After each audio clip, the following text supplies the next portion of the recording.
All Indiana Politics is your premier source for Indiana politics, focusing on issues that matter to you. I still want us to be the best in the Midwest. We can't afford another lockdown. Give the citizens of this country the relief they need. Education in the state of Indiana remains priority number one. In-depth, nonpartisan coverage. We don't know exactly where the economy will be in January. People are worried with good reason. Exclusive interviews with Indiana's political leaders. We have the resources here in the state of Indiana to care for those who are in need. Expert analysis on critical legislation. We need to reform those laws. This recovery is going to take some time. We've got to anticipate that there'll be a budget shortfall. From Wish TV, this is All Indiana Politics Podcast on the All Indiana Podcast Network. Good Sunday morning. Welcome to All Indiana Politics. I'm Phil Sanchez. The White House has come to Indiana to try to boost the number of people getting vaccinated for COVID-19. Labor Secretary Marty Walsh came to the Indianapolis Motor Speedway on Thursday, kissing the bricks and carrying the message of vaccinations. Now, it's part of the Biden administration's Vaccine Month of Action. Indiana has trailed many other states in the United States, still below 50% of those eligible being fully vaccinated. Walsh talked with our David Williams about the push for vaccines before another virus wave hits the United States. Indiana has trailed most states in the percentage of people getting vaccinated. Is our state doing enough? I mean, I don't know. I can't really answer that question, but there's a good line of people here getting vaccinated. I think that a lot of people still, some hesitation about being vaccinated, and I think educating them that this is safe. It's the right thing to do. It's safe for you. It's good for you and your family, so we can stop the spread of the virus. In terms of the vaccine, what more can be done here in Indiana? We just have to continue education and talking to people about the importance of getting vaccinated. I think that's first and foremost the most important thing we can do, and then making sure people have access to the vaccine. And this weekend, the president, actually next weekend, the president's really making a big push for pharmacists to be open 24 hours and contact your healthcare providers. There's lots of access to vaccines. It just matter now is getting them into people's arms. And then with the Delta variant becoming dominant and a slowdown in vaccination rates, is another series of restrictions or lockdowns possible this fall and winter? The way to prevent lockdowns and the way to prevent closure and the way to prevent the spread of the variant is by getting vaccinated. That's the best thing we can do. And anyone who's listening today, for the last 15 months, we've gone through a lot. I've gone through concerns of loved ones, concerns of your own personal health, and the best way to prevent any type of future outbreak is by getting vaccinated. And then Indiana has opted out of the federal expanded unemployment payments. Is it too early for states to pull out of the program? It's probably a bit too early just because I get concerned about the people that need that benefit. Lots of people went through lots of devastation this last 15 months, and the ability for the government to help people, that's what we should be doing, helping people, and that's what the intention behind the CARES Act, what would be the rescue plan was, in the CARES Act, quite honestly, before that, was to help families struggling to be able to keep food on the table, a roof over your head. So hopefully, the fact that the state has stopped that, I'm hoping that not too many people are going to be impacted in a negative way by it. A couple more questions. Do you believe people were skipping taking jobs just to continue getting federal unemployment checks? No, I don't believe that at all. There's many reasons why people are out of the workforce. Lack of child care, worry for personal health. I can't justify that $300 is keeping people out of the workforce. I'm not saying there's not individuals that's the case, but not the larger group of people that are looking for work right now. We've seen some incredible growth in the last 4 months here in this country with adding 2.1 million jobs to the people to the workforce, and we're only going to see that number grow as the summer goes through the summer. And then Indiana's Senator Todd Young has said he supports the compromise infrastructure plan in the Senate. Is that plan enough to help rebuild infrastructure? Well, the final parts of that plan, hopefully, I don't think they're out yet, but from my understanding, it's getting close. So I'm excited to see what the final bill looks like. President Biden has worked extremely hard to make sure this bill is a bipartisan bill. In this American Family Jobs Plan and Families Plan, it's not about Democrats and Republicans. It's about Americans. It's about people here in Indiana. It's about people all over this country. So hopefully we can get a nice bill through that we can make investments for the future of our country and the future of the state. And I know you're here to encourage as many people as possible across the state to get vaccinated. Indiana's vaccination rate, we do lag behind some other states in the country. How do you feel about that we lag behind some other states? Listen, we're here today to encourage people to get vaccinated, and I'm sure that the officials in Indiana, and certainly the healthcare officials here, are doing everything they can to make sure people get vaccinated. So I commend them for the work they've done. We just need to keep moving forward. And then lastly, what can really all of us in Indiana do to help get the country more vaccinated? Because the administration said we're just not going to reach our July 4th goal. We just need to spread the word. I mean, the July 4th goal is a number that was projected, and at the end of the day, it's how do we make sure we get people vaccinated and more people vaccinated so that we can stop the spread of the virus and we can defeat the virus. I mean, it's been, as I mentioned earlier, it's been a long 15 months. Goals are goals, but we're just going to continue to move forward. July 4th is going to come and it's going to go. And July 5th, people are going to get vaccinated. And July 6th, people are going to get vaccinated. And July 7th, people are going to get vaccinated. We just need to get people vaccinated. David, thank you very much. That visit comes as we watch to see when Marion County might lift the final of its COVID-19 restrictions. Mayor Joe Hogsett and Health Department Director Dr. Virginia Kane have pointed to next week as a possibility, saying that it could happen if Marion County reaches 50% fully vaccinated. As of Friday, Marion County was just over 48%. But they're now hinting the restrictions could end without hitting that 50% mark based on other factors. I think, Mary, let's talk about your first question.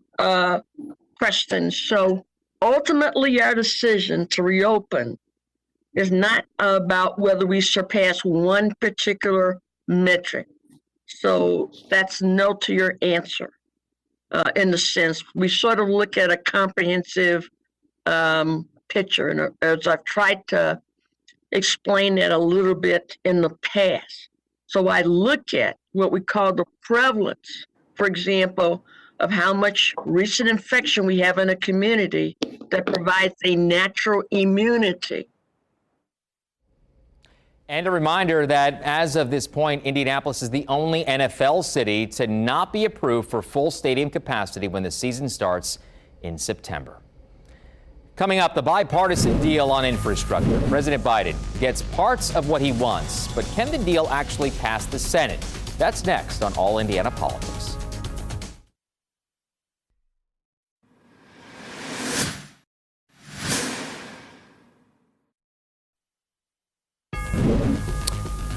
Welcome back to All Indiana Politics. We saw what could be a major milestone this week in Washington, D.C. Thursday, President Biden and a bipartisan group of U.S. senators walked out of the White House and announced a deal for an infrastructure bill. That bill includes $579 billion in new spending over the next 5 years. Now, the money will go for roads, bridges, public transportation, and other public works projects. It will not, however, go for what the president has called human infrastructure projects. We've all agreed that none of us got what we wanted. I clearly didn't get all I wanted. They gave more than I think maybe they were inclined to give in the first place. But this reminds me of the days we used to get an awful lot done up in the United States Congress. We actually worked with one another. We had bipartisan deals. Bipartisan deals means compromise. Now, that leaves the question of how to pay for said projects. The plan includes using unspent COVID relief dollars, an IRS crackdown on tax dodgers, and auctioning off 5G spectrum space. It does not include increasing the federal gas or diesel taxes and drops the president's push for an increase on corporate taxes. Now, we talked with Senator Mike Braun just before that plan was announced. He says finding money for this project is his key concern. This is done in the context of being $18 trillion in debt when I got here, and we're nearly $28 trillion. And if you do this and the family plan bill that's soon to follow, which can be done with just 50 votes through reconciliation, we're going to be $32 trillion in debt. And their idea of raising revenues, more of a smokescreen, because very little of that will get through even on their side of the aisle. So again, we default to mostly borrowing from our kids and grandkids to do the infrastructure that we do need.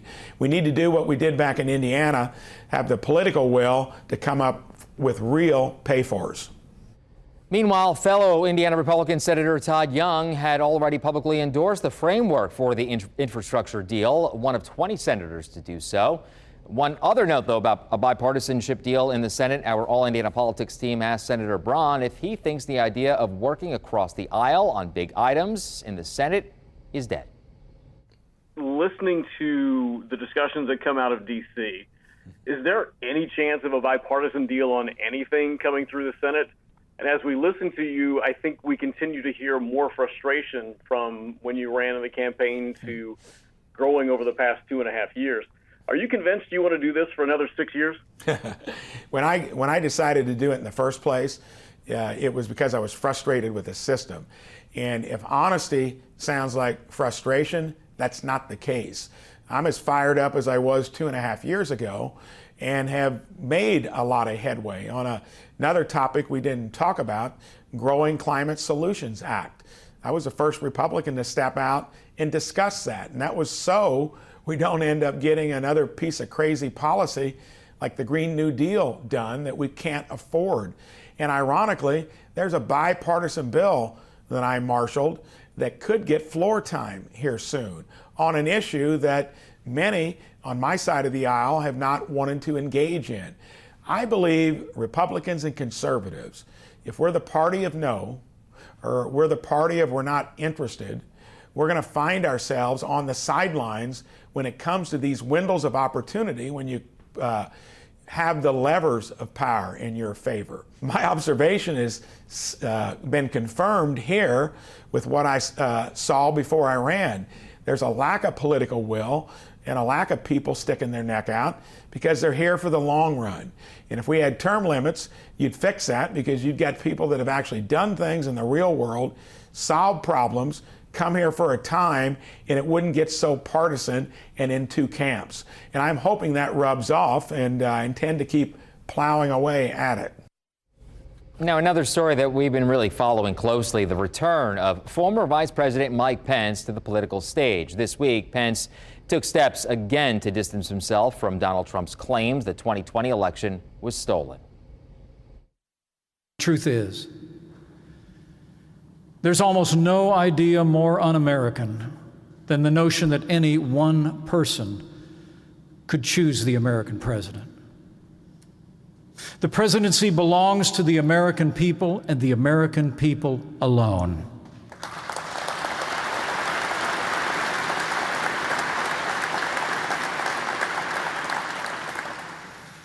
And I will always be proud that we did our part on that tragic day to reconvene the Congress and fulfilled our duty under the Constitution and the laws of the United States. Now, I understand the disappointment many feel about the last election. I can relate. I was on the ballot. But you know, there's more at stake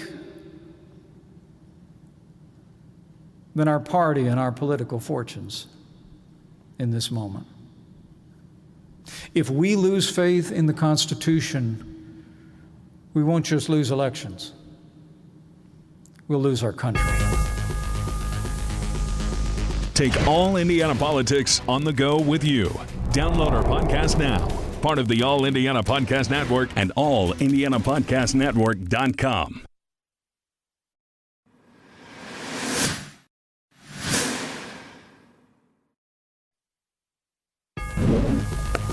And welcome back to All Indiana Politics on this Sunday as we welcome back Democrat Kip Tu and Republican Tom John. Gentlemen, good to see you. So we've talked a lot about the bipartisan infrastructure bill. And Kip, I want to start with you here.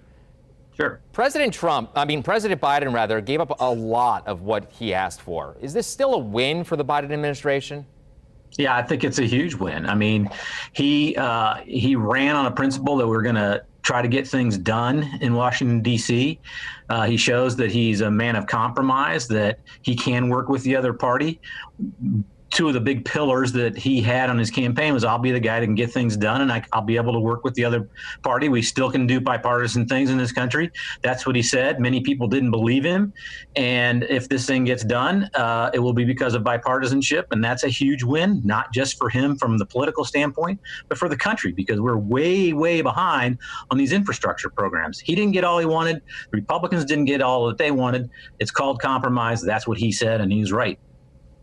So, Tom, to that point, how does this play for Republicans like Todd Young and Mike Braun? Did they give up too much, or is this a sign, of course, that D.C. is working again? Well, one of the things I'm going to say is, you shouldn't count your chickens before they're hatched. I want to give Senator Todd Young and the 20 or so senators that he came together with to come up with a bipartisan plan all the credit in the world, and that is how D.C. should work.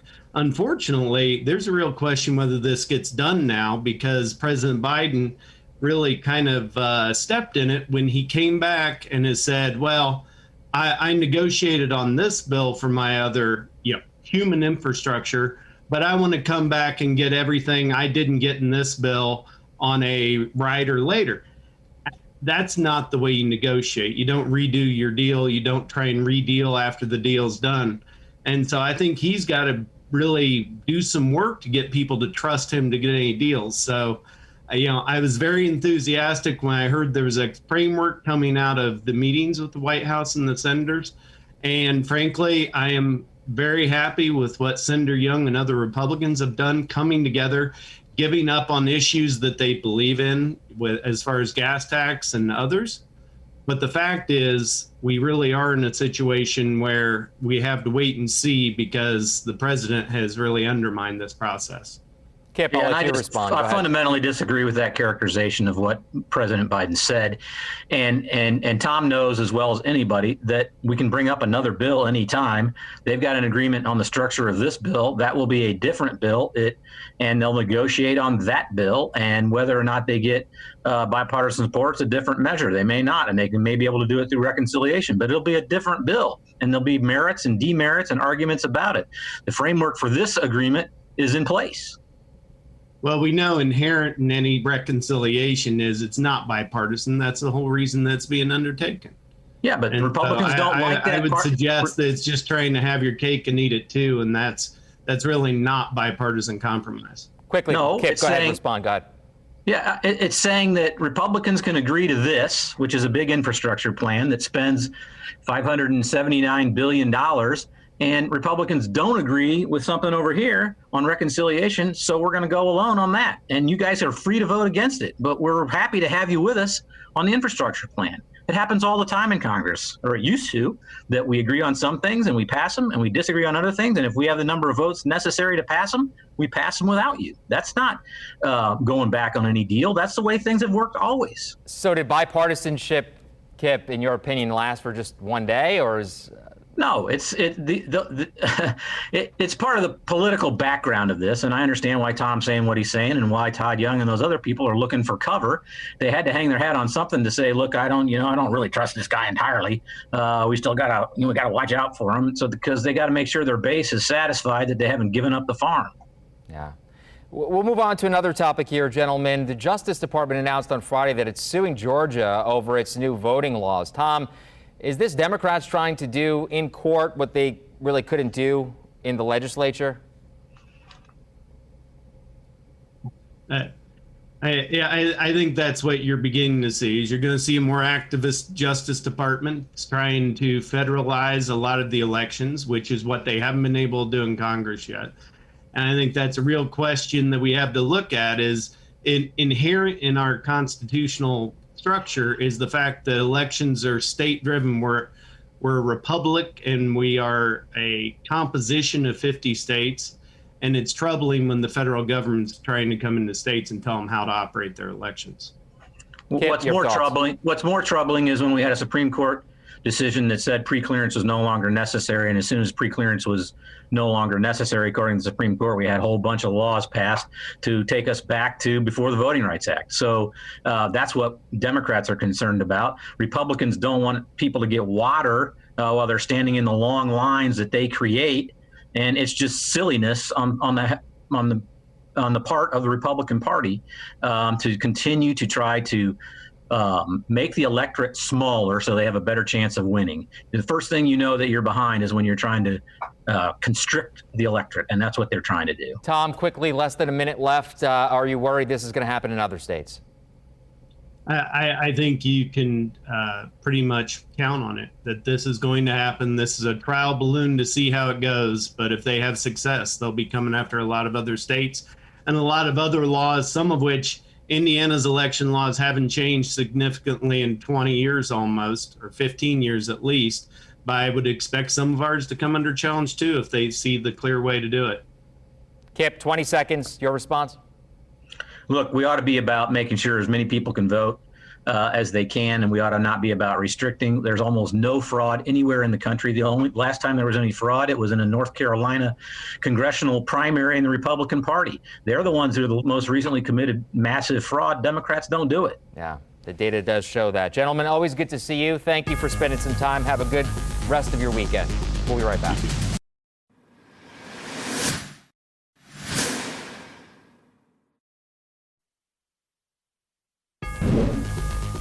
And thank you for joining us for All Indiana Politics on this Sunday. We're following several big events this week. The possible lifting of Marion County virus restrictions. We talked about that earlier. Also watching potential court decisions, one in a state courtroom, whether Indiana will be forced to restart expanded unemployment payments. The other, a federal judge will decide if Indiana's new abortion law or abortion reversal law can take effect. We'll have much more on that throughout the week. We'll be back here next Sunday morning at 9:30. Have a great rest of your weekend.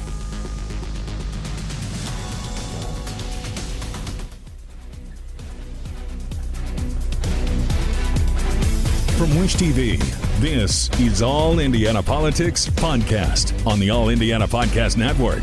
Watch All Indiana Politics live Sunday mornings at 9:30 on Wish TV and at wishtv.com.